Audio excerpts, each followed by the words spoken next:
Hope you guys are having a wonderful day. My name is Dr. Boyce Watkins, and we are. I am here live in Los Angeles, and we are uh, looking at this crazy bank failure and trying to figure out what happened here with this situation. Basically, right now, Silicon Valley Bank, as you know, has been bailed out, and we also know that there's a lot of controversy around whether or not it should have been bailed out. Some people think that it should have been bailed out. Some people think that it makes sense.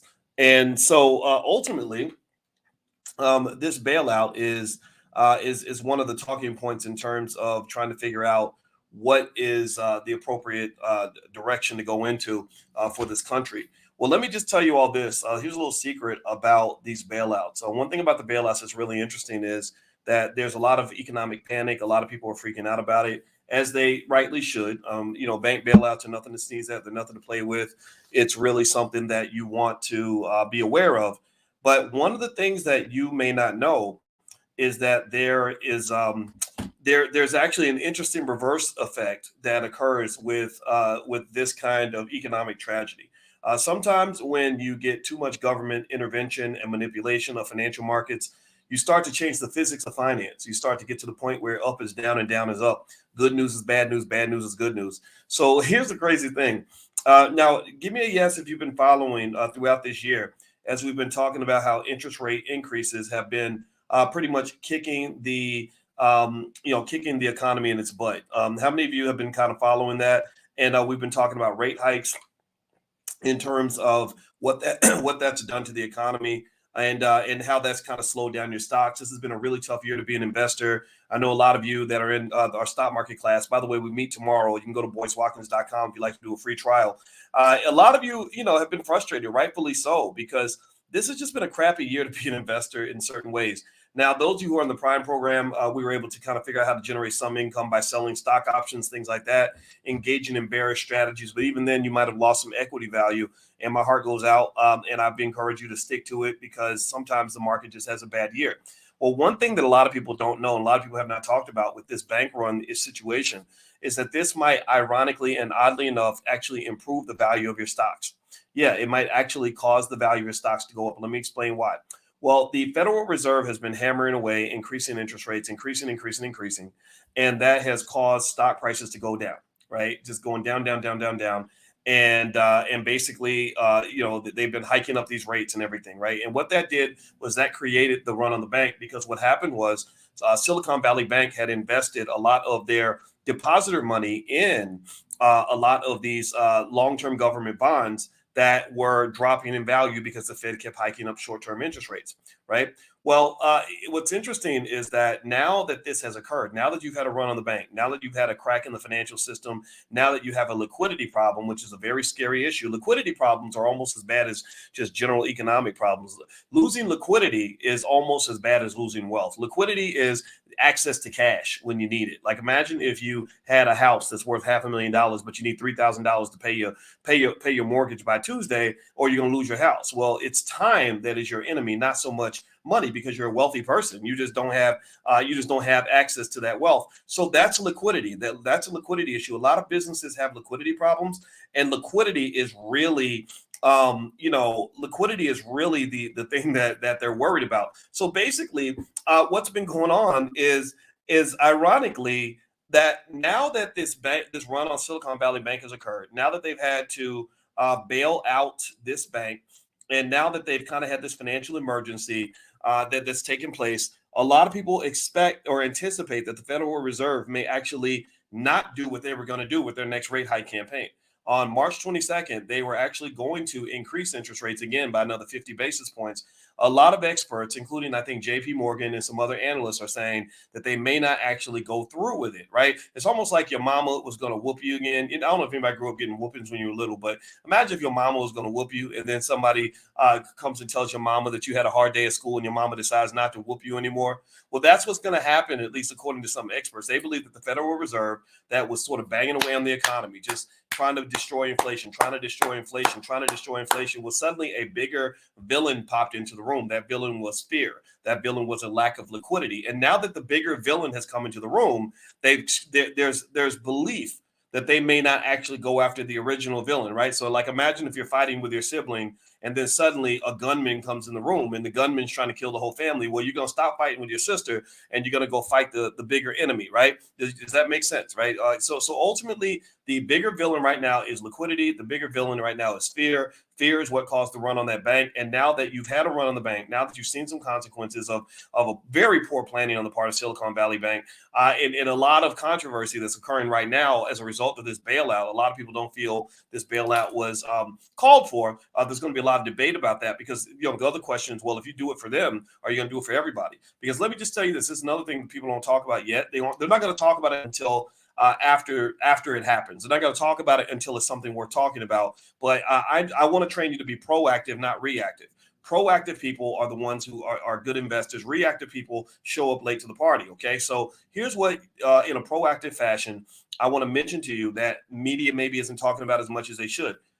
Do you really think? Give me a yes or no. Do you really think the Silicon Valley Bank is the only bank that was going to have a run on the bank? Like, do you really think the Silicon Valley Bank is the only bank in America, the only regional bank, even national bank, large bank, that, was in financial trouble? Like, do you really think? I mean, you really think? Give me a yes or no. What do y'all think?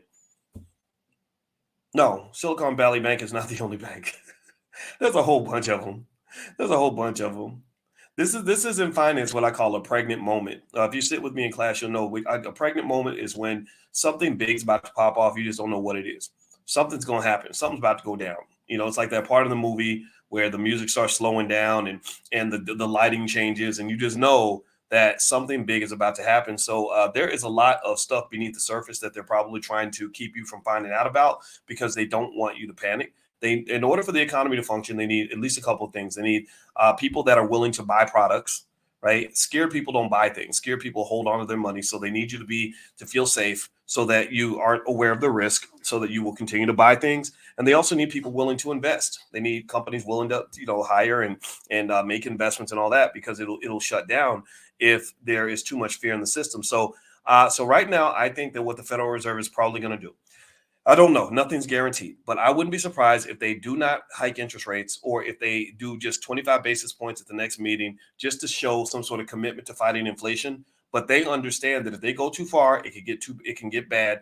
And here's the thing. Here's where the catch is. This is why I'm talking to you. This is your money-making opportunity. If they did announce that they're not going to do a rate hike, I wouldn't be surprised if the stock market rallies like crazy, especially those tech stocks. Some of you have been owning the tech stocks. They've been beaten up pretty bad because when long-term interest rates go up, tech stocks get hit the hardest because they have what is called the longest duration.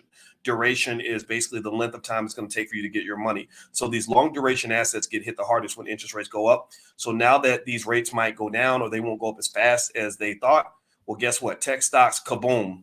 You own that tech stock. You've been sitting on some of these tech companies and you're mad because it's not going up the way it should, or maybe it crashed last week. There's some belief. There's some out there who believe that there's a strong possibility that these stocks could that they could just get a rocket booster if the Fed changes its mind. Okay. All right. So anyway, let me see. I see somebody asked the question. They said, do you feel Yvette Carnell was right about the stock market and black wealth? I don't know what Yvette said about I don't know what she said about that. I can only say that she's not a stock market expert. So, I'm not here to, whatever. I don't know. I mean, there's always people out there that are going to say investing's bad. Black people can't invest. Black people ain't got no money. And you can listen to people like that if you want to. I can just tell you that I've never seen a scenario where complaining about your problems has actually fixed them, or complaining about racism and white people and what you can't do has allowed you to do anything. There's never been a time when you've been able to accomplish anything by constantly reminding yourself what you cannot do. Instead of focusing on what you cannot do, focus on what you can do. In fact, let me just give you an example. Let me see here. Do me a favor, hit the thumbs up button, thumbs up, share, subscribe. By the way, I have a book. It's called The 10 Commandments of Black Economic Power. I'm very proud. You probably heard me say it. I'm going to say it 1,000 times. I'm very proud to announce this book is a #1 bestseller on Amazon right now in the public finance category. It's 10 basic rules that will build generational wealth for you and your family for the next 200 years. So feel free to go get a copy of that. You can go to boycewatkins.com. And all right, so let me show y'all something. This is just something. Let me see. Let's do countries ranked by government spending. Okay, let me see if I can find something that'll help you understand how much money Black people have. Instead of believing all the people to tell you that Black people are broke, I need to, every now and then I got to pull out this list like a like it's like Ace of Spades, where you just, or the big joker. I got to pull the big joker out, and I'm gonna slam it on the table right quick so you know understand what's really going down. All right, so if you look at total government spending of the largest countries on earth, the USA is number one. We spend $9.8 trillion a year, which is crazy because our revenues are only 5.9 trillion. So that's ridiculous. So our deficits are massive. However, if you rank countries by government spending, now remember, Black people have $1.6 trillion in spending, so-called spending power. It's not power. It's actually, there's no such thing as spending power, just so you know. But just like how they reversed, they teach. Unfortunately, they try to teach young girls that being the biggest hoe in school is empowerment, and that doesn't actually make you more powerful. It actually makes you more vulnerable, right? So they actually lie to you and tell you that spending power is a type of power. There is no such thing as spending power. The only person that's going to have power after you spend, who's going to have power after you spend your money? Who are you empowering when you spend your money? Are you empowering yourself when you spend all your money? When you spend every nickel in your bank account, are you more empowered? Do you feel more empowered when your pockets are empty? What do y'all think? What do y'all think? Who's more empowered when you spend your money? The people that you're giving your money to. That's who's more empowered. When you spend all your money on rent, well, the landlord, it is spending power for the landlord. You spend all your money on, Gucci belts and Hennessy. Well, then Bernard Arnault has more power because you put more money in his pocket. You give your money away to nonsense, then yeah, there is power, but it's a transfer of power. You're giving your power away.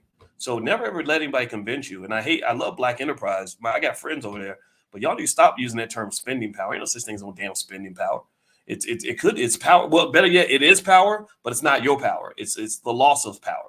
But anyway, here, check this out. Did you know that the 1.6 trillion in spending that Black people do per year, this is for any Negro naysayer you run into. The Negro naysayers are the people who find a problem for every solution. So any Negro naysayer you run into, I want you to play this clip of the video for them. Black people have 1.6 trillion that we spend every year. Did you know that 1.6 trillion is more than the total government expenditure per year of France, the United Kingdom, Italy, Canada, Spain, Russia, Australia, Brazil, Korea, the Netherlands, Mexico, Belgium, Sweden, Poland, Switzerland, Austria, Norway, Saudi Arabia, Turkey, Denmark, Egypt, Finland, Israel, Indonesia, Argentina, Thailand, Czech Republic, Taiwan, Greece, Portugal, Ireland, the United Arab Emirates, the Philippines, South Africa, New Zealand, Romania, Colombia, Malaysia, Bangladesh. I could keep going. I just don't want to keep reading all day because I hope you get my point. So what I'm saying to you is anybody who tells you Black people are broke is a damn lie. Anybody who tells you Black people don't have any money is crazy. Popeye's Chicken makes billions off of you. Bernard Arnault that sells Hennessy and Louis Vuitton makes billions off of you. So if you have no money, how in the hell do you have the ability to make everybody else rich? How are you making everybody else rich if you so broke? The problem is you do have power. You just don't see your power, and you're giving your power away. So anyway, that's my 2 cents. Now, the link I'm listening from, if you just literally go do a Google search on rank of countries by spending or revenues, and if you look at government revenues, we exceed every single country. The amount of money Black people receive exceeds the total government revenues of every country except for India, China, and the United States. We actually match. We tied Germany, Japan, France, and the United Kingdom. We actually beat out the United Kingdom, France, and Germany. They don't even. Let's see. Japan. Oh, sorry. France and Germany. France and the UK don't even reach $1 trillion. Y'all have 1.6 trillion. So if they can own sports leagues in England, then you can have sports leagues in the Black community. If they can have sports leagues in Colombia, you can have sports leagues in your community. If they can have their own school system in Argentina, you can have a school system in your Black community. You just need to have the right economic thinking. And by the way, I just got off the phone with the one and only and the amazing, legendary Dr. Claude Anderson. He sends his regards. He's not feeling well, so he can't really come out and talk as much. But he was. We were talking about that. We were talking about celebrities who have talked, who will talk the Black wealth stuff and talk about these ideas. And number one, don't give credit to Powernomics. They'll take Powernomics ideas and not mention Powernomics, not mention Dr. Anderson's book. And that's something that personally offends me, because whenever I use a Powernomics concept, I always make sure I give credit to the teacher. I'm never going to walk out here and act like I originated all of this. So that's the first thing. The second piece of that is Dr. Anderson and I were talking about the celebrities who come along, flashy, fancy cars, big houses, on TV, getting Emmys and Oscars and Grammys. and don't actually contribute to the cause, aren't building any infrastructure for Black people, aren't supporting, any of the work and the research that he's doing. And they call him on the phone. A lot of people call him on the phone, from Kanye West to Ice Cube and to other people. Now, Ice Cube, it does not count. Ice Cube, I talked to him the other day. Ice Cube actually followed through on something. He was a man of his word. And he joined me. I said, let's partner together. I'll buy $20,000 worth of Powernomics books. You buy 20,000, and then we'll give them away. So Ice Cube followed through on that. So he doesn't count in that category, but there are other people who just really don't get it. You think you're trying to shine and be flashy and be on TV, but you're not really doing anything for Black people. And Black people are allowing this. We celebrate this. We look up to this. We admire this.